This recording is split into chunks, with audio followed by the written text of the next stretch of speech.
work for each of us individually. Like there's not going to be like, sit down and meditate for everyone. That just doesn't work for everyone.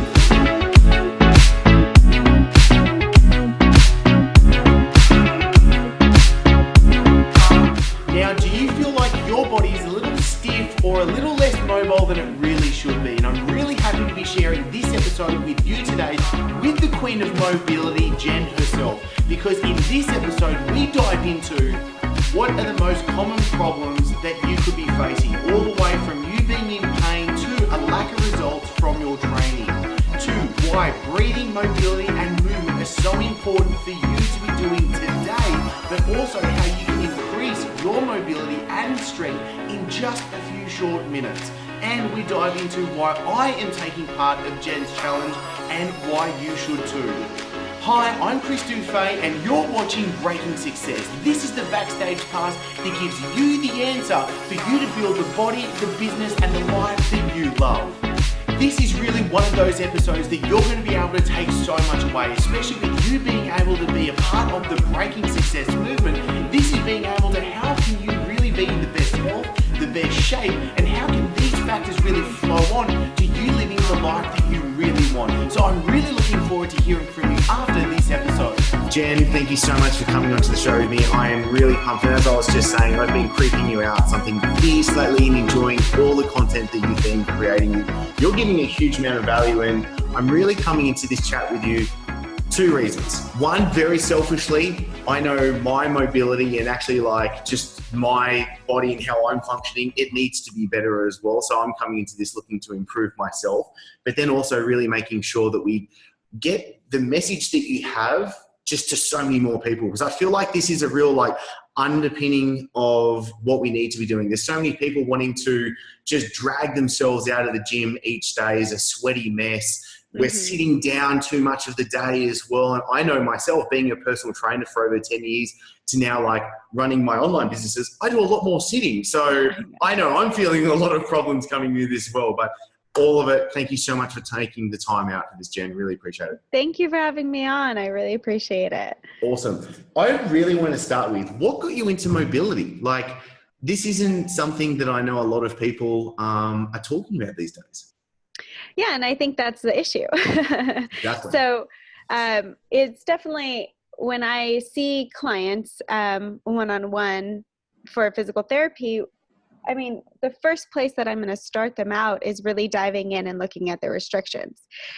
And I always say, a baby developmentally, they can't even walk or even crawl until they put their feet in their mouth. So why are we trying to, walk and crawl ourselves and do all these crazy things and lift overhead when we're not even prepared to do the basics like squat or bend or move, So it's really taking people back into their own body and having them tune in themselves, because we get to take a lot more responsibility for our own bodies.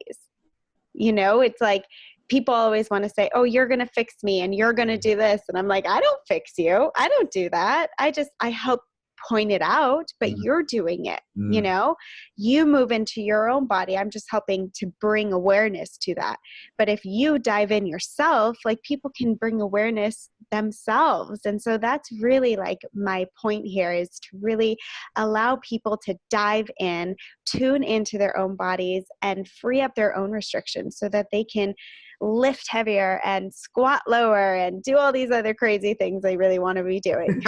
I love that message straight up, because I think the point of needing to take responsibility is so important. And obviously, as yourself, as a therapist, people are coming to you and they're like, I've got my back's out, or I'm wrong, I'm not feeling great. And they're coming to you wanting to be fixed. And I think that's a great point, because even like being a personal trainer for so long, people coming and be like, well, fix me, get me in shape, change my body. And it's like, I might only get you for 1-2 hours a week. Do you know what I mean? Exactly. Like, this is about empowering you for the rest of the time that you're by yourself.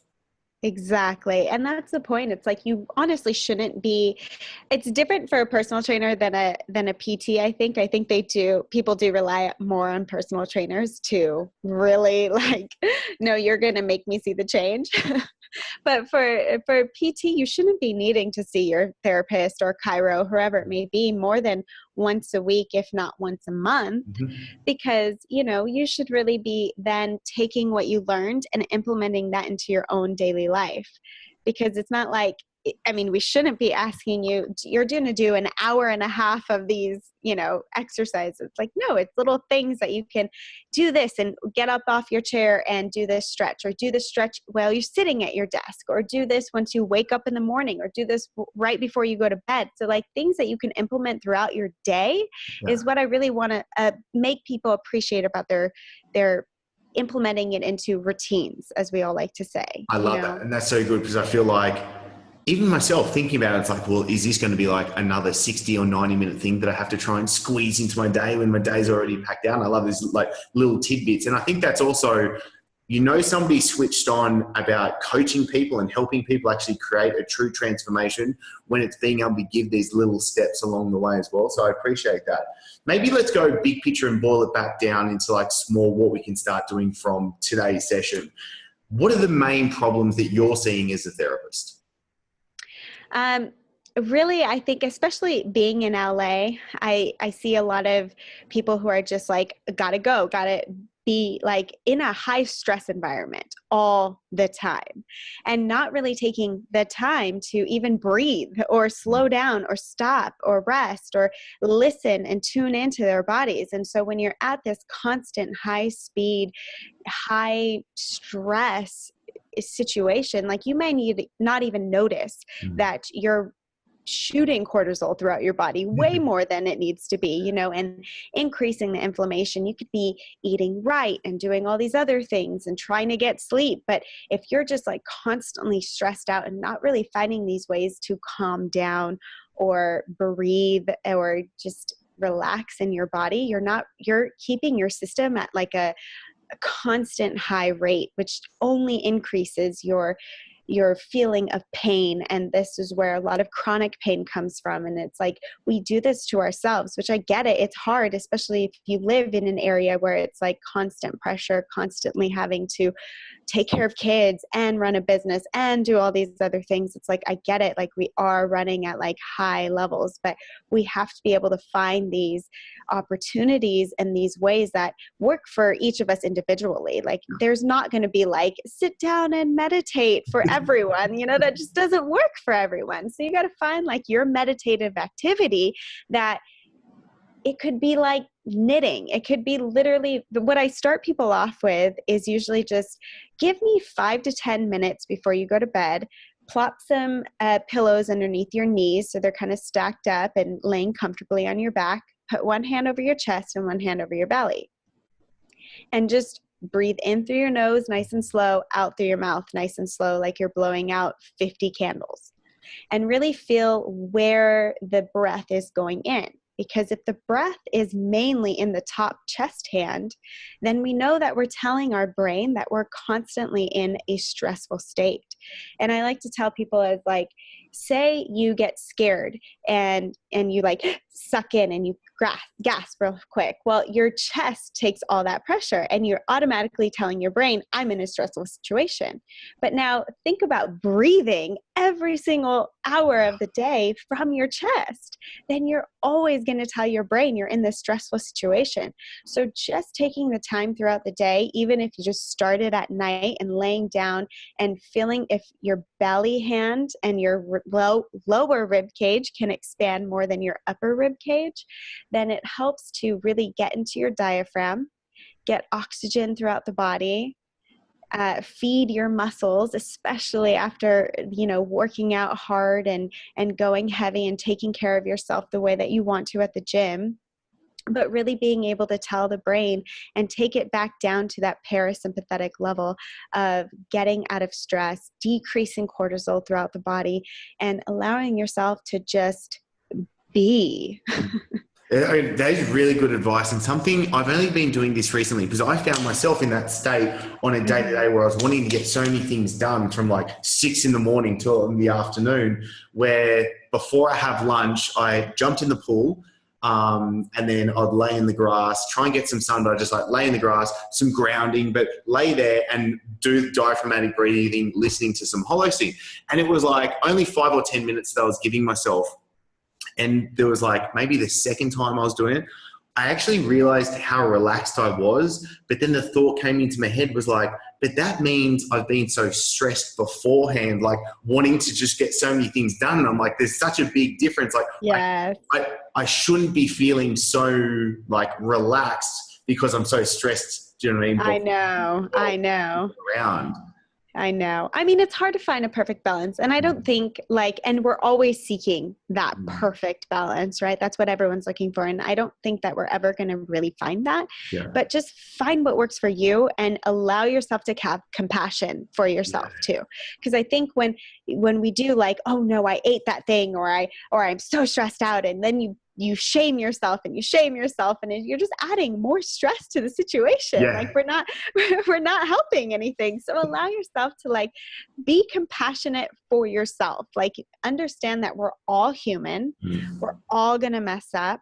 We're all going to come into these areas of high stress or eating bad or not feeling motivated or whatever it may be. But understand that when you find compassion and you find gratitude for what you have been doing or what you do have, it helps to bring you back down to that parasympathetic level and get you back on track in a less stressful way. But like really, we always talk about compassion for other people, but I think it has to start at yourself, you know? Totally. I love that. Having some self-love, because I know I can be my worst critic the entire time. Oh, we all can. Everything's going wrong. Do you know what I mean? Like my mobility is no good. I'm not strong enough. Do you know what I mean? Like whatever it is, it keeps continuing on.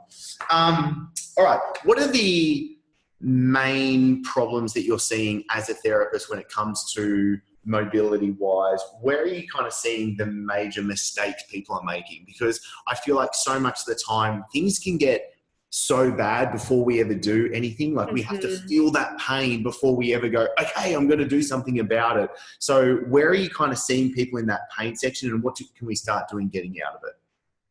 It's so true. And I think that's what's so disappointing. You know, we wait for something to go bad before we start to fix it. And I always relate it back to, you don't wait until you have cavities to start brushing your teeth. You're brush, or you should be, hopefully, right? Brushing your teeth and flossing like every single day, because you don't want to end up at that dentist's office and they're like, oh, you have like 10 cavities or you need a root canal. You know, we don't wait for like something tragic to go wrong in our mouth before we start taking care of it. And it's the same thing with your body. If you think about how much it is working for us on a daily basis, just to get up in the morning, I mean, and you really see like, oh, just being able to sit up out of bed. Don't wait until your back is in so much pain till you appreciate that moment of just being able to pop out of bed, you know, take that in right then and right there. And then that's when we'll start to get into this appreciation of like, oh, I do have this mobility right now. And I think what we take for granted too is that we compare, you know, well, this person is like this flexible and I'll never be that. So I can't. And then you start discouraging yourself again, losing the compassion, losing the self-love, and getting back into poor habits of just not even trying anymore. So I think we have to lose the comparison, which is hard. I mean, it's going to happen. Allow it to happen and then let it go. Have compassion for yourself. Say, you know, that's okay. That's where they're at. This is where I'm at. It's all good. and then just start something every day. And again, it goes back into like, the whole reason I created the program is really for like people to be able to go in for themselves and create their own plan and see where it works within their own lives and say, oh, this is so easy. I can add this in while I'm sitting at my desk. I can add 2 of these exercises in right when I get up in the morning. So it doesn't add on this more stressful load that we can't handle, you know?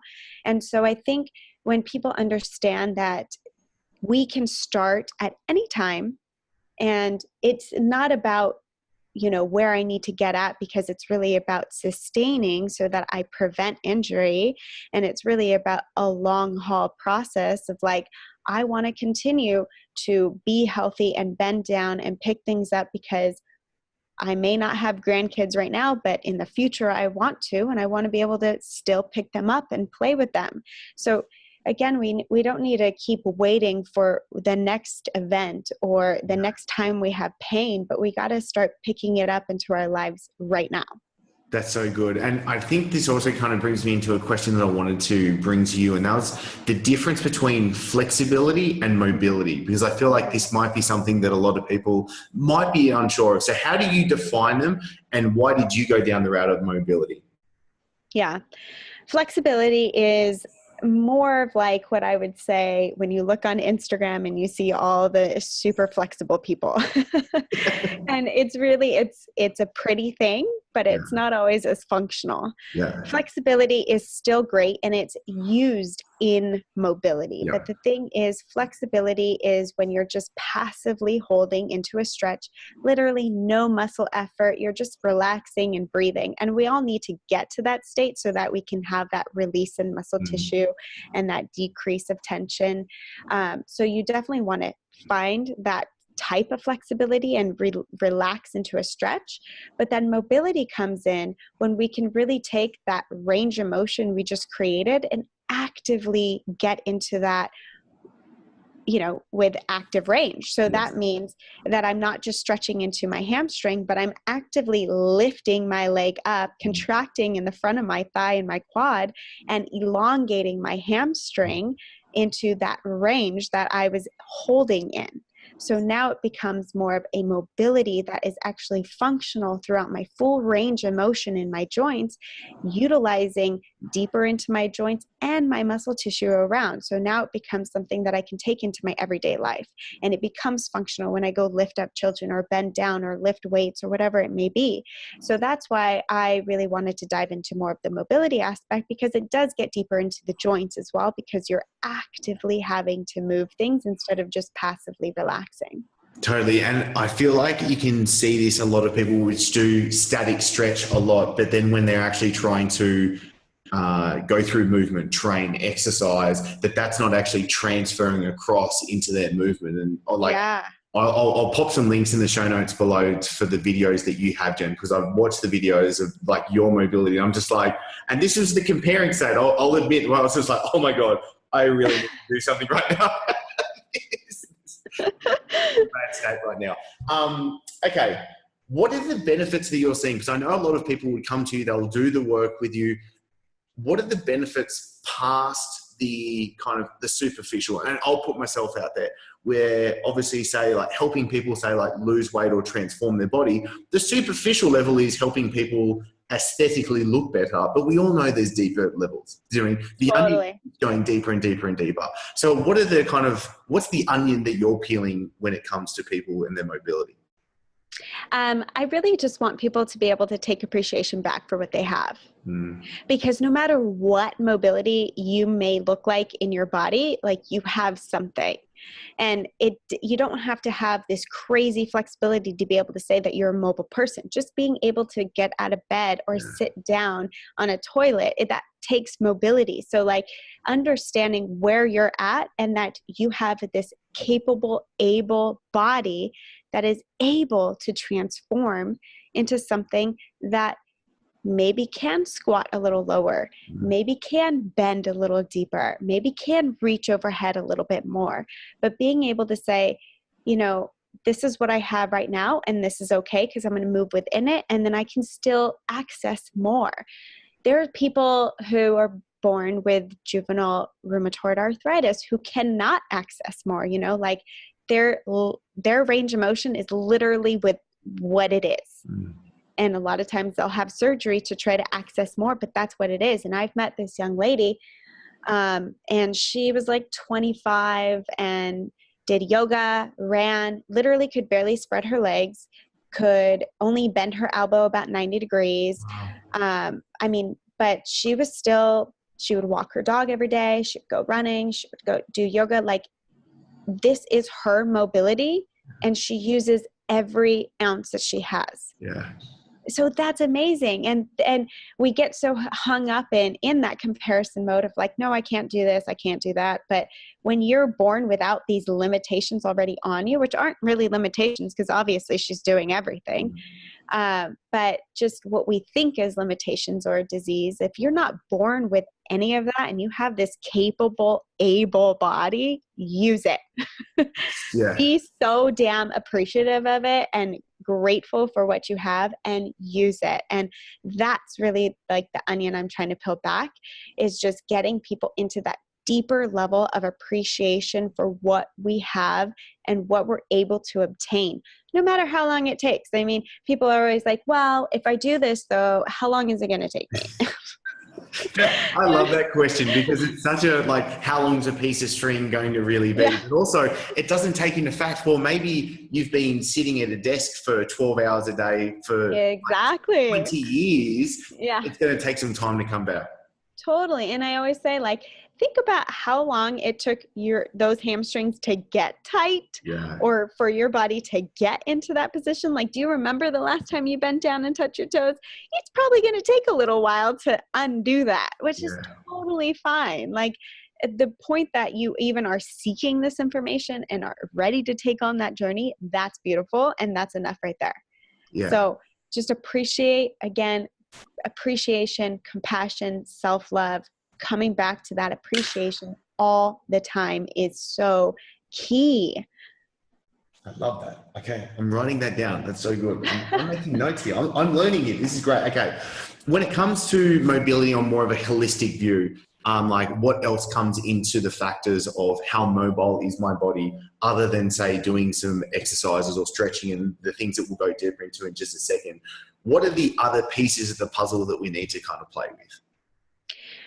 We really need to look at the whole body as a whole. And I think that also goes back into people always asking, well, this is my MRI. What do I do? Or this is my diagnosis. What do I do? And you know what? You can have rotator cuff syndrome, impingement. You can have biceps tendonitis. You can have all the same kind of diagnoses that other people have, but have different reasons for why you have that issue. And just doing the same shoulder exercise as someone else is probably not going to benefit you. And so that's what I always tell people. It's like, your low back, and low back is the number one problem. Where you think the pain is, it ain't. It's probably not where you think it is. So we should stop attacking just that issue. Like, don't just look at the low back if your low back is hurting, or don't just look at your MRI. Your MRI is a result of something else that caused that issue. And so now we need to start stepping back and taking a look at the bigger picture and say, what could be the cause here? And it could be all the way down to your big toe.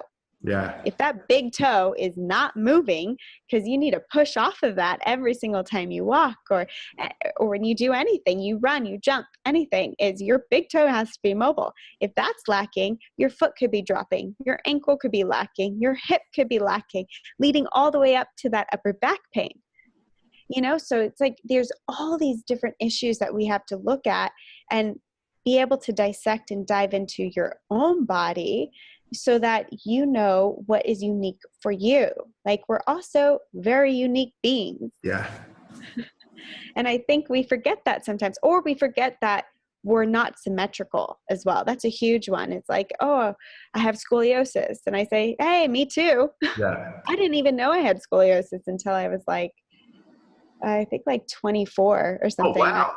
Yeah, I got an x-ray fine. I worked at a chiropractic office and I was teaching Pilates for like a year. And then finally he was like, well, do you want an assessment? I was like, sure. And I did the whole assessment and I got an x-ray, and the x-ray was like a totally scoliotic spine. And I was like, that's not my x-ray. But it was crazy to see. And the fact of the reality is it never stopped me, nor did I have pain, nor did I have to stop loading my spine. I mean, that's the number one thing I hate hearing is like, oh, I have scoliosis. Like, I was told to not load my spine. And I'm like, well, then someone better be carrying you around in a stretcher all the time, because you can't stand up or sit up. Yeah, too bad for loading gravity. the spine. Yeah, exactly. So like, our bodies are super resilient. We're not as delicate as we think we are either, which is why we're not rolling on a foam roller and breaking up scar tissue. That's why breath And mobility and movement comes back and is key for everything, because when you can start to tap back into your neurological system and how that connects to the fascia and the muscle tissue, and getting that brain back into that parasympathetic system, that's where we really start to open up and see change. So, I mean, it's really just breathe and move, breathe and move, breathe and move. It really goes back to that.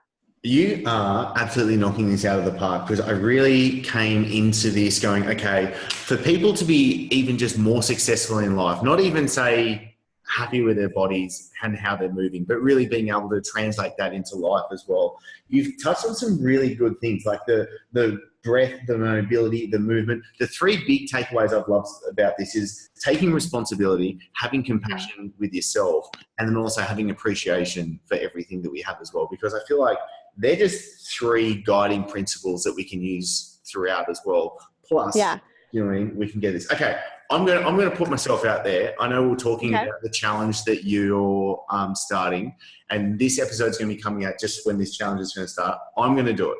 I'm going to take. Yay! I'm going to do this. Yay! I'm so excited. Tell me more about it. What's involved. What am I actually getting myself into? This would be a good question. I know.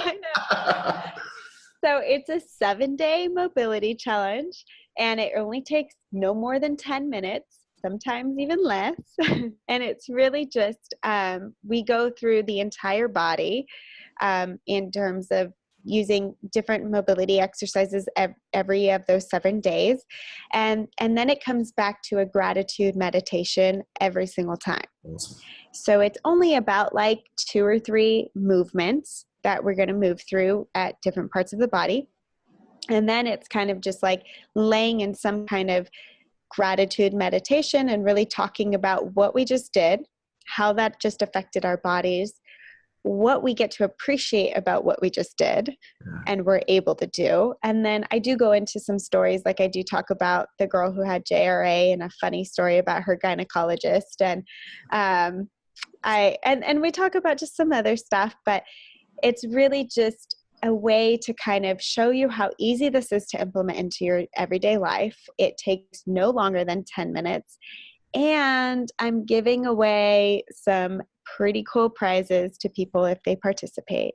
All right. Okay. So this is good. I'll pop the link below because I'm going to go to it. What's the link? Where do we go to for this? The link is docgenfit.com/GFM challenge, which is grateful for mobility challenge, because that's the whole idea of this. Perfect. Okay. I'm excited. This is good. I'm really pumped up to be able to get into this. Jen, I am really appreciative of everything that we've been able to cover. I know recording this at the time is the most nuts time of the year, and you being able to squeeze this in actually really means a lot to me. I really appreciate it. I'm going to make sure that this gets out in just a couple of days. So it's going to be the start of January 2018 when this goes live, and I'll pop the link below for the challenge as well. I tell you what would be the one thing that you want the person tuning in with us right now to do as of today from joining us? I really want someone to just try the 5 to 10 minutes of laying down and breathing at night. That is like the number one, because I mean, I talk about a baby putting their feet in their mouth before they're walking, but just imagine a baby coming out and breathing. I mean, breath is like the number one thing. And you see a baby, their bellies just rise and fall naturally, not pushing the belly out. Some people think diaphragmatic breathing means like forcefully pushing the belly out. Definitely not. It means just coming into a state of complete relaxation where you don't have to use extra muscular energy to create this natural breath, because your diaphragm is enough to have that happen. I remember, I'll just share a quick story because I totally resonate with that. I remember, so Lauren, my wife, she gave a water birth to our youngest Sonny, and I was the one that received her coming out, and then like putting her onto Lauren's chest, like they don't breathe straight away, and it's obviously it's a bit of a like there's no noise, like oh my god, but then like obviously putting something onto Lauren's chest and then seeing her breathe, I remember watching how effortless it was, the breath coming in and out of the stomach. And I was just like, oh my God, like, do you know what I mean? Like, I'm already learning from this person, like straight away, every seconds into this. So I totally agree with you. It's something we've got to do. And I have to do a lot more of it. Thank you. Oh, that's so beautiful. I love that. Awesome. All right, Jen, thank you so much for your time today. I really appreciate it. Everyone that's tuning in with us, make sure you click below, join the challenge, and make sure you check Jen's work out because it is brilliant. Thank you. Thank you. So appreciate it. Now, this is where I want to make sure that you get the most out of being here, and I want to hear from you. So if you've enjoyed this episode, click like, and to make sure I can send you the new episodes each and every week, be sure to subscribe and hit that notification bell. Also, I really want to make sure that I'm giving you exactly what you need. So comment below. I want to know what you're going to take away from this episode. And the best conversations after every episode always happen in the Breaking Success Tribe. I'll pop a link below for you to join the free group so you get access to the guides, the live streams. I'm in there answering your questions personally each and every day. Plus you get all the episodes as well. So thank you so much for being here and joining us. I'm really looking forward to seeing you in the next episode.